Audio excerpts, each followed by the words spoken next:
నమస్తే అండి. 77వ republic day గణతంత్ర దినోత్సవం అందరూ వైభవంగా చేసుకుని ఉంటారు. రిపబ్లిక్ డే అయిపోయిన తర్వాత ఏం మాట్లాడుతున్నారు అని మీరు అనుకోవచ్చు. ముఖ్యంగా ఉపాధ్యాయులు, పేరెంట్స్ మీతో మాట్లాడాలనుకున్నాను. ఒక 2-3 విషయాలు మనకి చిన్నగా అన్ఇంపార్టెంట్ అనిపించవచ్చు. కానీ ఒక ఎడ్యుకేటర్గా, ఒక టీచర్గా, ఒక పేరెంట్గా నాకు వచ్చినటువంటి క్వశ్చన్స్ దాని ప్రకారము నేను ఈ డిస్కషన్ తీసుకొచ్చాను. అంశం ఏంటంటే, మనం దేన్ని దేశభక్తి అనుకోవచ్చు. ముఖ్యంగా మన దేశంలో సినిమాలు చూసినా, లేకపోతే వేరే రకమైన కథలు ఇట్లాంటివి చదివినా, దేశభక్తి అనగానే మనకి చూపించేది సైనికులు, యుద్ధాలు, ఇది చూపించడం జరుగుతుంది. సో మనకు ఒక రకమైనటువంటి మెంటల్ కన్సెప్షన్, దేశభక్తి అనేది ఎప్పుడు గుర్తొస్తుంది?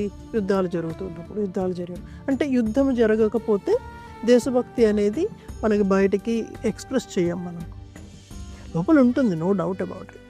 సినిమాల్లో కూడా ఎప్పుడో అడపా ఇట్లా స్వదేశ్ అనేది మూవీలో, లేకపోతే మహర్షిలో కొంచెంగా అట్లా అడపా వేరే జానర్ ఆఫ్ దేశభక్తికి చూపించడం జరుగుతుంది.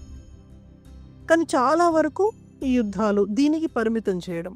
సో మనము ఈ దేశభక్తి అనే దాన్ని రీడిఫైన్ చేయాలి, పునర్నిర్వచనం చేయాలి. అంటే మనకు పెరిగే వాతావరణము, మనం చదువుతున్నటువంటి స్కూల్స్, కాలేజెస్, మనం ఈ నేపథ్యంలో ఏంటంటే, ప్రత్యేకంగా మనం ఏదన్నా శ్రద్ధ వహిస్తున్నామా, మనం ఒక పునరాలోచన చేసుకోవాలి. ఫర్ ఎగ్జాంపుల్, వేరే అంశాలు చాలా ఉంటాయి. ఎక్కడైతే మన దేశం పట్ల మన గౌరవాన్ని, మన భక్తిని చూపించుకోలేదు. ఇదంతా ఎందుకు చేస్తున్నాము? మన దేశభక్తి కోసమనే కాదు, మన ఐడెంటిటీ ఇంటర్నేషనల్లీ వేరే ఫోరమ్స్లో, వేరే దేశాల ముందు మన ఐడెంటిటీ ఏంటి అనేది చూపించడానికి ఇది చాలా ఇంపార్టెంట్. ప్రతిసారి యుద్ధంలో గెలిస్తేనే, లేకపోతే యుద్ధంలో చచ్చిపోతేనే అట్లా అని కాదు కదా. చిన్న విషయాలు అయి ఉండొచ్చు. ఇప్పుడు చెత్త వేస్తున్నారు, ఎక్కడ పడితే అక్కడ వాడేస్తున్నట్టు. అంటే ఇది నీ పర్సనాలిటీని రిఫ్లెక్ట్ చేస్తుంది. అది నీ పర్సనాలిటీ. అది అంతేకాకుండా నువ్వు ఎంత అగౌరవంగా చూస్తున్నావు నీ దేశాన్ని, నీ వాతావరణాన్ని, నీకు ఉన్నటువంటి వనరుల్ని నువ్వు ఎంత అగౌరవపరుస్తున్నావు అనేది చూపిస్తోంది. ఇప్పుడు ట్రాఫిక్ రూల్స్ ఫాలో అవ్వట్లేదు, traffic rules, several other rules, ఇట్లాంటి చాలా రూల్స్ మనం పాటించట్లేదు అంటే మనల్ని అగౌరవపరుస్తున్నాం, దేశాన్ని. సో మనం ఎట్టి పరిస్థితుల్లోనూ అక్కడ దేశభక్తిని, జాతీయతా భావాన్ని ఎక్కడ మనం చూపించట్లేదు. ఎక్కడ చూపిస్తున్నాం జాతీయతా భావాన్ని? రూల్స్ బ్రేక్ చేయడంలో. మళ్ళీ చెప్తున్నాడు, ఇవి చిన్న అంశాలుగానే అనిపించవచ్చు, దీనికి దేశభక్తికి సంబంధం ఏంటి అని మీకు అనిపించవచ్చు. కానీ దేశభక్తి అనేది ఒట్టి జెండా పండుగ రోజే, లేకపోతే ఒట్టి యుద్ధాలు జరిగిన రోజే, లేకపోతే ఒక క్రికెట్ మ్యాచ్ జరిగినప్పుడే అట్లా కాదు కదా. నేనేదో ఆవేశంతో కాదు, ఒక రిఫ్లెక్షన్తో మీ ముందుకు వచ్చా. సో ఇంకా చిన్న అంశాలు, ఇప్పుడు అమ్మాయిలను ఏడిపించడము, లేకపోతే గేలి చేయడము, ఇట్లాంటివి, పక్కింటి వాళ్ళతో చిన్న గొడవలు పెట్టుకోవడము, అనవసరమైనవి. ఇవన్నీ మన పర్సనాలిటీనే కాదు, మనకి సమాజం పట్ల ఉన్నటువంటి స్పృహను కూడా తెలియజేస్తాయి. ఇవన్నీ కూడా ఏదో ఒక రకంగా మన నేర్పించే చదువులో, మనము పిల్లల్ని పెంచే విధానంలో రూల్స్ అనేవి నేర్పించడము. ఇప్పుడు గవర్నమెంట్కి ట్యాక్స్ కట్టాలి. మీరు బిజినెస్ కమ్యూనిటీలో ఉన్నారు, సో మీ పిల్లవాడికి ఏం నేర్పించాలి? చూడు బాబు, నేను నేను ఈ ట్యాక్సులు కట్టాలి, క్రమం తప్పకుండా నేను ఈ ట్యాక్సులు కడుతున్నా. నువ్వు ఎప్పుడైతే వ్యాపారంలోకి వస్తావో, ఆదాయాన్ని సంపాదించడం మొదలెడతావో, నువ్వు కూడా ఇదే విధంగా ట్యాక్సులు గవర్నమెంట్కి కట్టాల్సి ఉంటుంది. అంటే బోల్డ్ రూల్స్ మనం ఫాలో అవ్వాలి కదా. దేశ పౌరులుగా బోల్డ్ రూల్స్ మనం ఫాలో అవ్వాలి. అందులో మనము మన పిల్లలకి, మన స్టూడెంట్స్కి ఇది ఒక నేపథ్యంగా మన మార్గదర్శిగా అక్కడ ఉండాల్సి వస్తుంది. అప్పుడే మనము నిజంగా మన దేశభక్తిని మనం నిరూపించుకుంటున్నట్టు, మన పిల్లలని, వచ్చే జనరేషన్స్లో రాబోయే సిటిజన్స్ని కూడా మనం కరెక్ట్గా తయారు చేసేవాళ్ళం అవుతాం.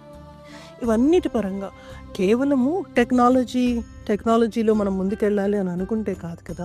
వస్తున్న టెక్నాలజీని క్రమం తప్పకుండా మనం ఎట్లా ముందుకు తీసుకెళ్ళొచ్చు, మన అవసరాలకి టెక్నాలజీని ఏ విధంగా మార్పు చేయొచ్చు, ఏ రకమైన ఇన్నోవేషన్స్ తీసుకురావచ్చు, చిన్న చిన్న విషయాలు. మన వెహికల్ మెయింటెనెన్స్ కరెక్ట్గా చేస్తున్నామా లేదా, మన వెహికల్ కరెక్ట్గా మెయింటైన్ చేయనప్పుడు పొల్యూషన్ వస్తుంది కదా, వెహికల్ పొల్యూషన్ వస్తుంది.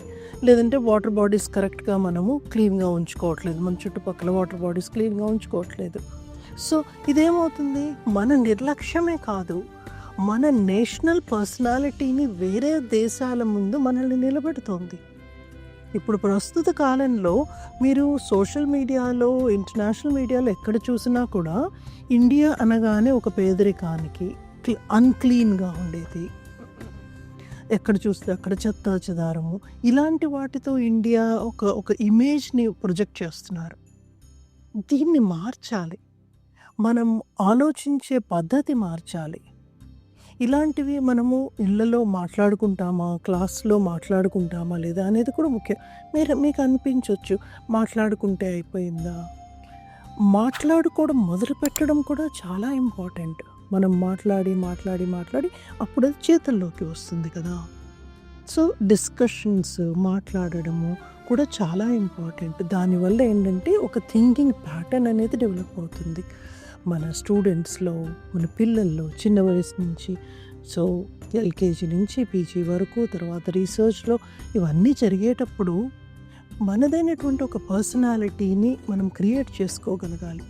ప్రపంచంలో వేరే వాళ్ళందరూ మనల్ని చూస్తున్నారు, మనల్ని ఎవరు చూడట్లేదు అనుకోవద్దు.